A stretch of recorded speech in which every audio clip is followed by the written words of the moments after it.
Welcome, ladies and gentlemen, to Minecraft Community Spotlight, where we focus on PvP maps created by the community for gamers like you. We're here joining this group of people who have created a great-looking map, that at least I've seen, and I'm going to hand it off to them and let them introduce themselves. Alright, hey, I'm Mark, also known as SFC, and I'm one of the founders of SCH, which is a little mapping team we have. So there are a few people who actually created this map, and the people who can't be here with us right now are Sourgoat and Ross. And thanks to Billy a lot for the great input. Very cool. And who else? Hi, I guess I'll just go here. My name's Pi0035 in game, but my real name's Blaine. I did a lot of terraforming and work on the mine, but we'll see that later. I had only small bits of help, but someone else wants to go. All right. I'm Alex. I worked with Sourgoat to create the original concept of the map, working around the Eyrie in the Game of Thrones series. We looked at pictures and videos and kind of got a gist for the map. Then we went ahead and got Mark and Noah involved as they created Battle for the North or Fight for the North. I believe it's on the forums. For the North. And yeah, That's Winkle. But thanks to Noah and Mark for kind of getting me and Sour involved in this. And Ross, or XX Overkill 99XX, is a very good friend of mine, and he kind of helped with a little bit. Okay, anyone else?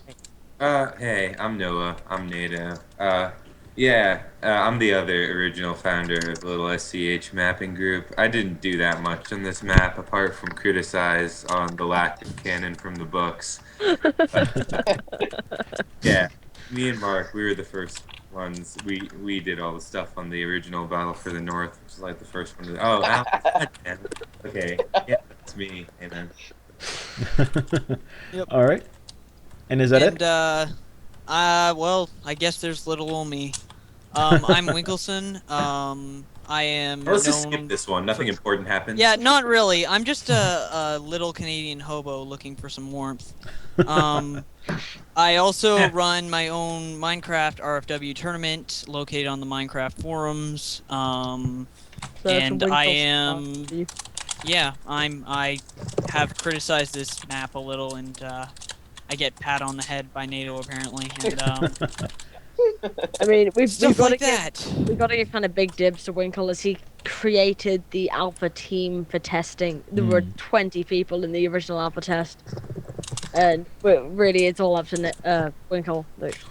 We've also included him because he's played both the original map, Battle for the North, which this is basically modeled after, and this map, so we think he's a good source of input. And just if I can add, Mark just told me, how high are you? LOL. And I'm actually not high right now, YouTube community. This is how Let's leave out illicit drugs. Thank you. Okay. Yeah. All right, well, since we're here at the starting area, it looks like we got two teams, the Eyrie Soldiers on the left and the Mountain Clans on the right. And you guys can tell me which one is the Assaulters and which ones are the Defenders. Right, so the Mountain Clans are the attackers, and the Eyrie Soldiers are the defenders. And so basically the objective of the Mountain Clans are to go down to their spawns, set everything up, and destroy 3 objectives, which you'll see later on. And how they destroy it is they pull a lever, which detonates TNT, which is already set there. And so let's take a look at the spawn for the attackers, who are the Mountain Clans. Sure. Shall we? We'll head down that way, and it looks like they lead off with... and what you guys were telling me, that this is an older version of the map. There's been a few changes, and one of them is that the rails have been doubled, it sounds like. We've had server issues, and this is unfortunately an older version of the map, and in recent versions, we've doubled the amount of rails going down, so we now have 2 tracks. Because we've had clogging of loads of people trying to get on the one track. It just really didn't work. So we just copied this rail, and yeah, we now have 2. Okay. And they jump off there, and they head down the path, and the first stop here, it looks like a camp. Right, this is the Mountain Clans camp. Blaine, you want to explain this? Sure, no problem. They start off in the Mountain Clan camp and are given a good bit of armor and other tools, just so that if the defenders decide to be mean and rush them, they can fend for themselves. Also, not gonna lie, this is a bit of a troll behind you. These two diamond blocks, as you can't actually mine them until you get a iron pick, which you will can get down in the mines, which will may go into. I don't know what you said. Also, there's Mm-hmm. a simple farm over here, just as a reliable way of getting food. All And right, very good. And this It's is the mine also off to yeah, the left here. We won't actually have to go inside and explore, but this is where you'll get a lot of your resources if you're Mountain Clan to kind of help fuel the war effort, I believe. There is Right. also a track. This tunnel goes all the way through to one of the bridges, which we'll cover Oh, after. very nice. All right, so from the next Oh. logical progression from the campsite, their first objective, what is that? This, I guess I'll cover this one.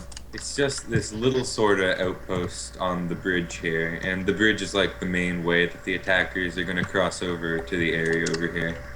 And they actually, to destroy this objective, they have to get behind it and to go through a little tunnel back here to get to the room with a lever that they pull to blow the entire place up. Sure, we'll take a look at that back room, and I think it would do everyone. It would be in the best interest to go ahead and just see what that explosion looks like. I think. That is fine. I'll just go ahead with that right now. Tell me when you have a good vantage. Oh, I'm ready. I am happy to oblige. Oh, I am so happy. I totally just screwed that up for you yeah. guys. Beat me to the punch. Very nice. And this is why I love SCH. As All we right. mentioned in the kind of pre-recording chat, we've kind of designed the castle to create a pathway but not completely destroy the bridge. So the TNT's placed in parts where it Mhm. will make a kind of balanced explosion and not blow everything. Yeah, It's not just leave a obvious that it's gaping chasm exploded. there. All right, good. Right. So before we move on, Mhm. there are three ways to move on. You can either take this main road, which you'll obviously eventually need to do because you need to take the first objective, or you can take this kind of collapsed bridge, and you can go into a sewer which is on the side, which has some stuff. We can probably cover that after the other Right. bridge. And there are other pillars over here, which is a little bit harder, but it's farther away. And in more recent versions, there are diamond ore scattered in these pillars, Oh, okay. which Alright. kind of pushes for the attacking team to go that way. Even if it's a bit longer, it does give them a big boost in their economy. Yeah, And I something mean, I don't know if to we've know- actually. Oh, sorry, you go. Yeah, sorry, I just want to say something real quick about taking this direct path. Is that it's very open and it can be very difficult, as we do give the defenders quite a bit of arrows and bows to defend this initial spot with. So it also is trying to emphasize taking maybe more strategic routes or tunneling under the system. But I think Right. NATO was going to say something. Yeah, I'm just sorry. Did we clarify that there's like a 1 hour time limit on the attackers here in the video? Right. Good point. Yeah, we Go don't ahead. actually have a timer. In Battle for the North, there's a timer beneath the map that goes off after an hour, and this one's just manual so far. But yeah, the rule is that after an hour, if the attackers haven't destroyed all three objectives, then the defenders win the game. Right. It is very, very planned to be implemented, but we're kind of thinking of ways we can implement it as of now. Yeah, fireworks. Yeah, TNT Yeah, that's file. where I was. All right. And from this first objective, where is the second? Sorry, Mark. Go ahead. You sure? Yep. Okay. Well, from the first castle, you move up the end of the bridge into the kind of chasm beneath the palace, and this is a barracks slash brewery room, which gives the defenders a lot of equipment that is certainly worth defending. They have beds and such in the top, along with quite a few sets of armor to help defend. And if you continue up, there is also the lever with a little bit for the defenders. Very nice. So I noticed that the defenders are not allowed into these bedrock rooms. It's only attackers that are allowed in. And that is to stop The bedrock rooms are where you detonate the TNT, just to clarify. Okay. So before we have another explosion, Sure. right under here, right below the barracks, is an entrance to the sewer. And down here there are lots of mobs, but it is I- another way to get into here. There's actually mob spawners down there. So I believe we have Spiders. 3 cave spider spawners and 2 normal spider spawners. Yeah, so- that's what I did. 3 and 2. I have it to say, really- great job on the pillars on the outside. They look excellent. Thank you. that was Mark's job. All right, Now, and is that most of what you can expect inside there? I know we don't want to give away too many secrets. We want to let people kind of explore and figure Two- things out. To expand on these sewers, there is some pretty good loot if you're able to kind of clear them out. I won't give any hints as to where it is, but there is some good loot down there. But it's Very cool. very You PvE the intensive. Explosion. It's also very accessible from the attacker. Well, not very accessible, but it is accessible from the attacking side. If you choose the wooden bridge over, and you pillar your way over, or somehow you fight through the horrible forest of horribleness, you will come up to this entrance, which you can then go up the water pillar or in other methods and enter the sewers that way. You have to wait until the first fortress is destroyed, so the first objective is destroyed, but it does give a substantial angle on attack, so it might really come in handy for those looking to get the advantage on their opponents. Very cool. Yep. So if that's Let's see the it, then let's explosion. see the explosion. Yeah, exactly. I agree. Read my You got a mind. good view? I am ready. Boom. There's the boom. There's a little preemptive element. Yeah. Once again, the explosion itself has been designed to destroy a part of the sewer tunnel to allow more access into the upper areas, and once again, not destroy all of the mountain, but only destroy the kind of building area. Very cool. Now, how would they get from this lower castle area up to the final objective? Well, we actually designed sort of a spiraling walkway up along the mountain here. I mean, they could just pillar up along any side, really. Oh, okay. This here is the Another main- In mention. fact, I have won a game by simply like where we're really down. I collect a lot of blocks and sneak my way over to one of these pillars, pillar my way up and break into the fortress that way. But continue with the actual route. Another Yeah, they'll have to aspect is really that- watch out for espionage. Yeah, the attackers also get a lot of ladders to help with the kind of climbing effort. Well, climbing spikes, we're calling them. All right, Well, and sorry. this final objective has lots of things inside of it. It is like the main castle, obviously. Now we got the first one done, second one done, the final push basically for the throne room, I believe. We Right. in the most recent update, we've seen a lot of different tactics for this, but I will let Mark explain the kind of overall of the map. But yeah, it's interesting to see what each team comes out with.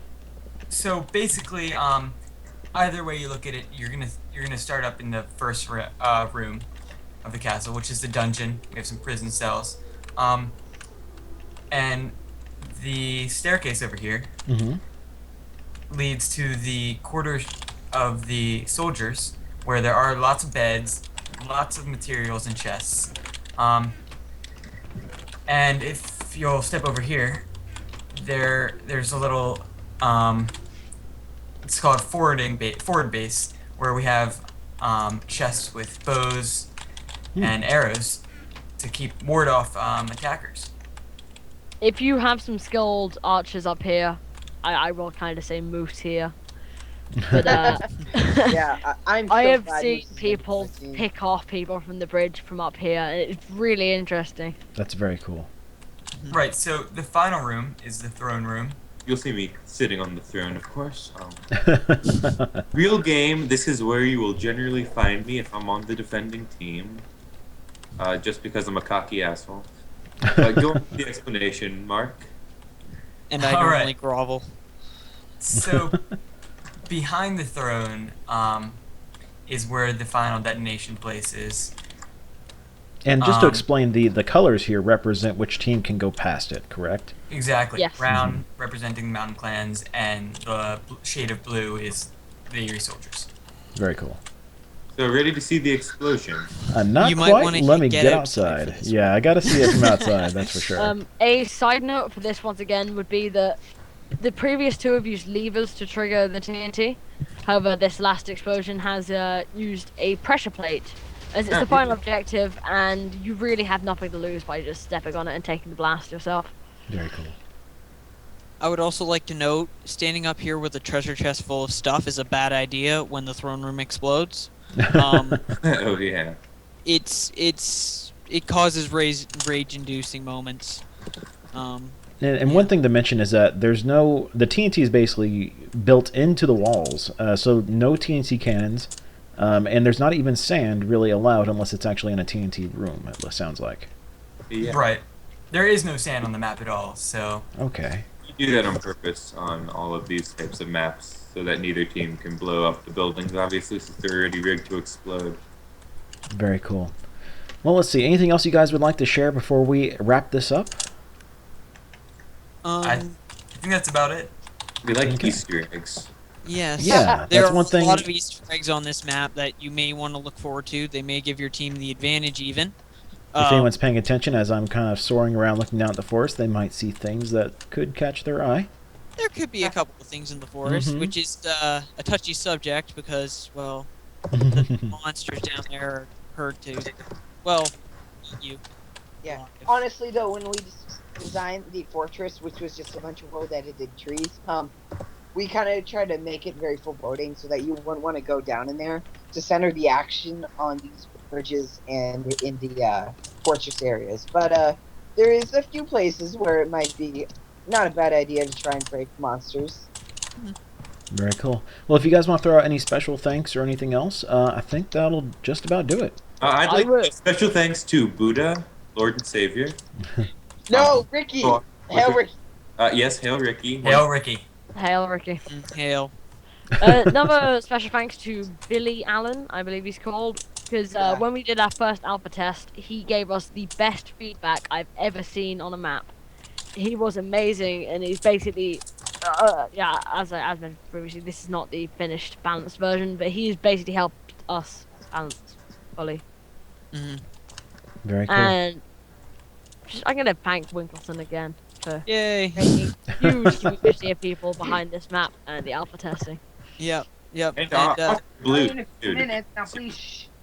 All right. Well, thank you guys very much for taking the time out of your evenings, days, and nights and whatnot to share the map with us. And I'll let you guys get some sleep and have a good day. All right. You too. Thanks. Thank Thank you. you.